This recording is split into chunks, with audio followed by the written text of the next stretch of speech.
भारत में वैसे तो हर 6-8 महीने में कोई ना कोई विधानसभा चुनाव होता ही रहता है, लेकिन इस वक्त जो विधानसभा चुनाव चल रहे हैं वो अलग ही लेवल का कंपटीशन दिख रहा है, क्योंकि लोकसभा चुनाव के बाद हरियाणा में जिस तरह के नतीजे आए, उससे महाराष्ट्र, झारखंड के विधानसभा चुनाव और यूपी का उपचुनाव, भाई ये सबके लिए करो या मरो वाले चुनाव जैसा बन गया है।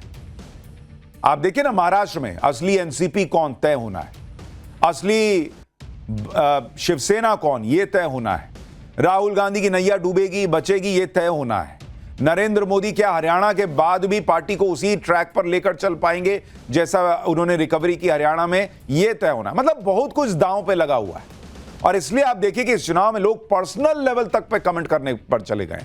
कोई किसी के कपड़ों पर बोल रहा है, कोई किसी की पत्नी तक पे बोल दे रहा है, कोई बटेंगे तो कटेंगे का नारा दे रहा है, तो कोई मुसलमानों से कह रहा है कि अगर मोदी को वोट दे दिया तो तुम मुसलमान कहलाने लायक नहीं रह जाओ। इस लेवल की बातें चल रही हैं इस बार चुनाव में।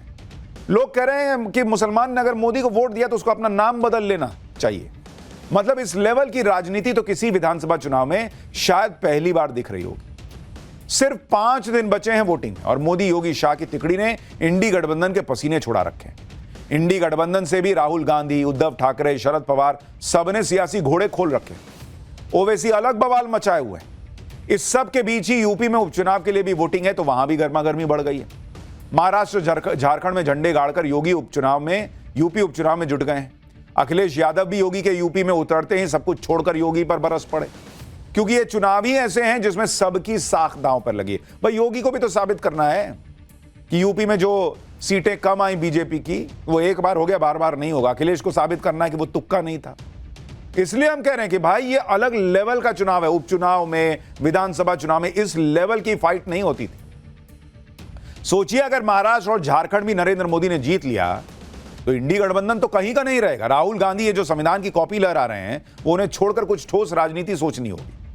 लोग राहुल गांधी को मानने से इनकार कर देंगे इंडी गठबंधन का नेता। भाई ये लोग तो सिर्फ माहौल बनाने में आगे रहते हैं। नतीजे आते हैं तो फिर इन्हें ईवीएम याद आने लगती है। माहौल बनाने में तो ऐसा आगे हैं कि उद्धव ठाकरे के हेलीकॉप्टर की जांच क्या हुई थी, वीडियो बनाए गए, विक्टिम कार्ड खेल दिया कि भाई उद्धव को टारगेट कर रहे हैं। कहा गया कि क्या मोदी शाह के हेलीकॉप्टर की कभी जांच की गई?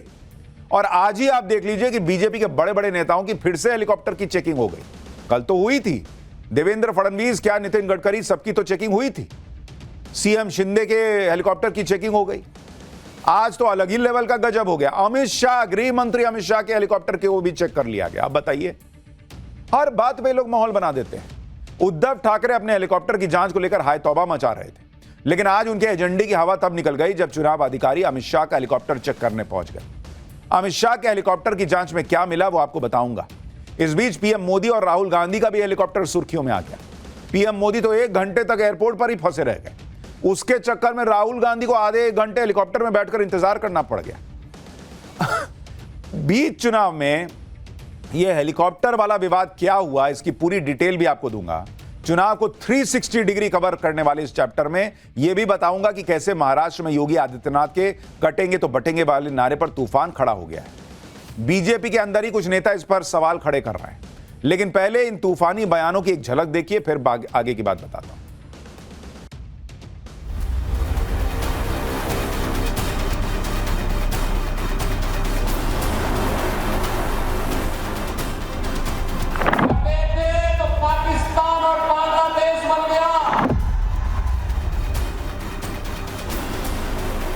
एक स्टेट के चीफ मिनिस्टर आते हैं और वो बोल देते हैं बटेंगे कटेंगे, तुरंत हमने बताया कि ये कि उत्तर प्रदेश नहीं है, नॉर्थ में ये चलता होगा। जनता का मिजाज और नेशनलिस्ट मिजाज ये समझने में थोड़ा समय उनको लगेगा। Personally speaking, I am not in favour of such slogans. लुटेंगे और बांटेंगे, महाराष्ट्र लुटेंगे आणि दोस्तों को बांटेंगे, ही यांची खरी घोषणा आहे। बटेंगे या कटेंगे वगैरह नहीं है। महाराष्ट्र के चुनाव में इस वक्त असदुद्दीन ओवैसी की भी खूब चर्चा हो रही है। ओवैसी के बयान वायरल हो रहे हैं। प्रचार में विरोधियों पर प्रहार करते करते असदुद्दीन ओवैसी सब्जी वाले की दुकान पर भी पहुंच गए। वहां क्या हुआ वो भी आपको दिखाऊंगा।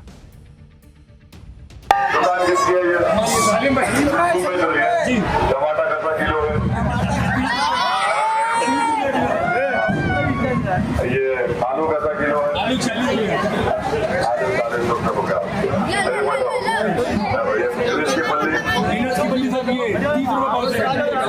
तीन मिलाए तो 100 रुपए इसमें हो गए। कद्दू पैसा किलो है, 40 हो गया। फूल गोभी 60 ओवैसी कितनी सब्जी खाते होंगे वही जानते होंगे, अमूमन तो गोश्त ही बनता होगा, लेकिन आज सब्जी के ठेले पे क्यों पहुंचे ये भी आगे बताऊंगा। देखिए, महाराष्ट्र के चुनाव में गजब लेवल की लड़ाई चल रही है। इस चुनावी लड़ाई में पीएम मोदी पूरी तरह से कॉन्फिडेंट हैं, वो अपना प्रचार खत्म कर चुके हैं।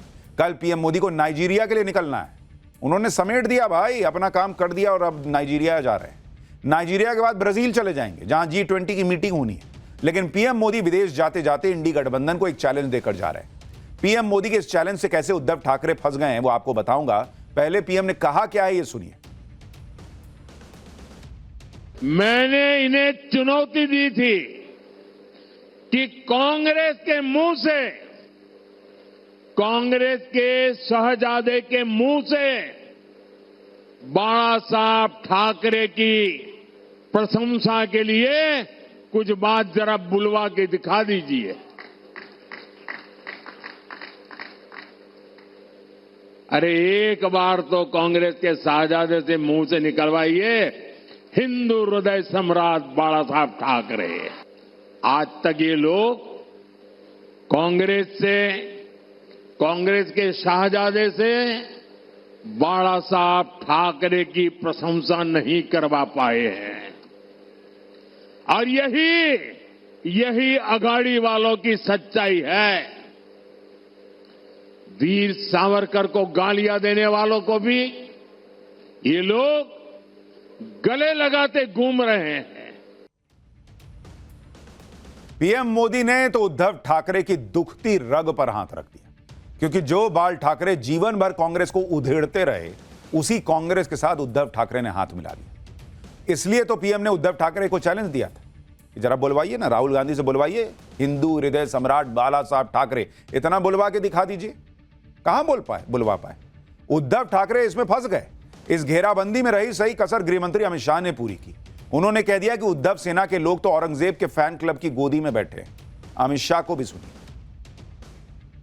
मैं आज उद्धव ठाकरे जी को पूछना आया हूं, ये उद्धव सेना के लोग औरंगजेब फैन क्लब की गोदी में बैठे हैं। उद्धव बाबू, आप हिंदुत्व को पाखंड कहने वालों के साथ बैठे हो। अफजल खान और औरंगजेब की कब्रों को सुशोभित करने वालों के साथ बैठे हो। संभाजीनगर नाम का विरोध करने वालों के साथ बैठे हो। कसाब को बिरयानी खिलाने वाले के साथ बैठे हो और राम मंदिर का विरोध करने वालों के साथ बैठे हो। जरा याद करना, आपके पिताजी ने इस महाराष्ट्र को किस रास्ते पर ले गए थे और आप किस रास्ते पर चल रहे हो। दरअसल इस चुनाव में यह भी तय होना है कि बाला साहब ठाकरे की विरासत किस शिवसेना के पास रहेगी, शिंदे वाली शिवसेना या उद्धव ठाकरे वाली शिवसेना। और इसलिए मोदी, शाह, पूरी बीजेपी बाला साहब ठाकरे की विरासत की याद दिला रही है। वो बता रही है कि उद्धव ठाकरे उसको कैरी नहीं कर पा रहे हैं। जो जिन लोगों से उन्होंने गठबंधन किया है वो तो बाला साहब ठाकरे की एक तारीफ नहीं कर सकते, वीर सावरकर की तारीफ नहीं कर सकते, ताकि वोटर को समझ में आए कि अरे यार ये कैसे हो सकते हैं असली वारिस जो अपने पिता की तारीफ नहीं करवा पा रहे। पीएम मोदी और अमित शाह के डबल अटैक से उद्धव ठाकरे तिल मिला गए, क्योंकि उनके पास मोदी शाह के अटैक का कोई जवाब नहीं है। जवाब देंगे भी क्या? उनके पिता बाला साहब ठाकरे तो जिंदगी भर कांग्रेस के धुर विरोधी रहे। बाला साहब ठाकरे कांग्रेस को इतना नापसंद करते थे कि उन्होंने एक बार कह दिया था कि जिस दिन भी उन्हें लगेगा कि उनकी पार्टी कांग्रेस जैसी होती जा रही है तो वो शिवसेना ही खत्म कर देंगे। एक इंटरव्यू में बाला साहब ठाकरे ने कहा था कि शिवसेना को कभी कांग्रेस जैसा होने नहीं दूंगा, कभी नहीं, और मुझे मालूम होगा कि ऐसा हो रहा है तो मैं अपनी दुकान बंद कर दूंगा।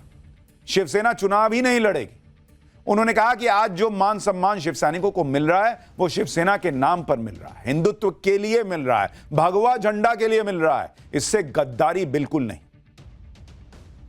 एनसीपी के साथ गठबंधन करने पर भी बाला साहब ठाकरे ने कहा था, मैं सोच भी कैसे सकता हूं कि जिसने वाजपेयी की सरकार गिराई उसके साथ हाथ मिलाऊं। दुश्मन तो दुश्मन होता है। यह थी बाला साहब ठाकरे की सोच।